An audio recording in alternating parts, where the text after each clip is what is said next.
Hello and welcome, my friends, to Kugali Stories. What's that now? Huh? It's called Kugali Campus. I knew that. I was testing you. Welcome to Kugali Campus. I totally knew that.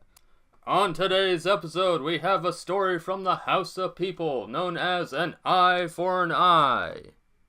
One day, a wealthy chief's son had learned of a beautiful maiden from another village. She, like him, was also the child of a chief. It seemed like a perfect match to the chief's son, so he decided to go and see her. While on his excursion, he came across a young man. He said to the young man, "I could use some help on my journey. Come with me. I'm traveling to go see my future wife." The young man replied, "I'm sorry, but I cannot join you. I cannot leave my father's side. You see, he has nothing. No hat, no gown, not even pants. All that me and my father have is this leather loincloth that you see me wearing. Because it's the only loincloth that we have, we share this loincloth. We live in a hollow baobab tree. When my father goes out, he takes the loincloth, and when I go out, I take the loincloth. That's all we have." The chief's son then asked, "Where is your father now?" "He is at the baobab tree." "Then take me to him. Let's see what the old man has to say." After some time, they arrived at the tree. The young man then called toward the hole in the tree. "Dad, come quickly. We have a guest. I met the son of a chief while I was outside." "The son of a chief!" exclaimed his dad as he poked his head out from the baobab. "Yes, he wants me to go with him on his journey to find a bride. We came back to you to hear what you had to say on the matter. Do not worry about me, my son. Go on this journey with him," his father answered. The chief's son then said, "Remove that loincloth and give that old thing to your father. You must shave and bathe in order for you to be presentable. In my bag I have some very fine garments for you to wear."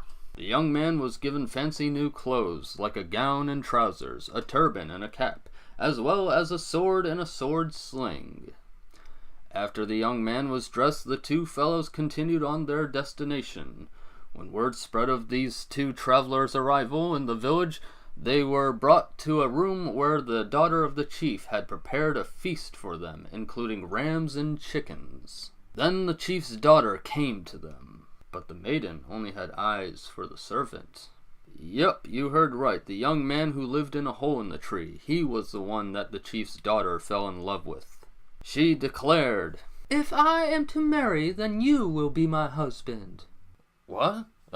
I mustn't. I can't. He is the one who came for your hand in marriage. I'm only here thanks to him. He is my master," he staggered to reply. "I will not have him. You are the one I love," she proclaimed. "But I am a poor man. I have nothing. I live in a tree with my father. Even the clothes you see me wearing, these were a gift from my master," he explained. "Ha! Is that all?" She laughed. She sent a request to her father's compound for a gown, trousers, and a turban. All these things were gathered for her, and then she stated, "Take off what he gave to you and give them back to him. These are your new clothes now. Put them on." "As you wish," he said as he finally accepted. He gathered everything the chief's son gave to him and returned it. The chief's son was angry with what happened, but could not do anything to change the girl's mind. So he went back home alone, and the young man who once only had a loincloth stayed with the girl. The chief's daughter had made her decision. He was the man that she loved. Soon after, she entered her father's compound to tell him, "Father, I wish to be married today." "Then it shall be done," he announced, and on that day, the young couple were married. As time went on, her father passed away. His daughter inherited his estate. Her mother had a new separate compound built for herself. At some point, the girl asked of her husband, "Where is this father of yours? I shall have someone bring him here, and he and my mother can be wed." He still lives in the baobab tree," he responded. The father was then brought to the village and swiftly married to the girl's mother.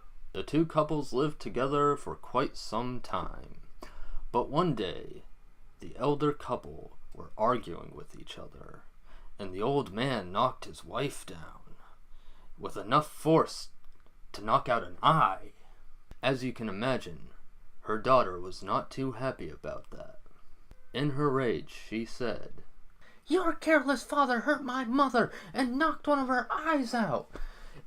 If our marriage means anything to you, you will go over there and take one of his eyes out. And if you don't, then you can call this marriage over with, because you can go back to that hole in a tree that you live in where you wore the same loincloth as your father. But if you do punish him, then we can continue our marriage." Well, isn't this a fine mess? Before all this, the young man lived in poverty. If he wishes to remain wealthy and stay with his new wife, he must gouge out his daddy's eye. What should he do?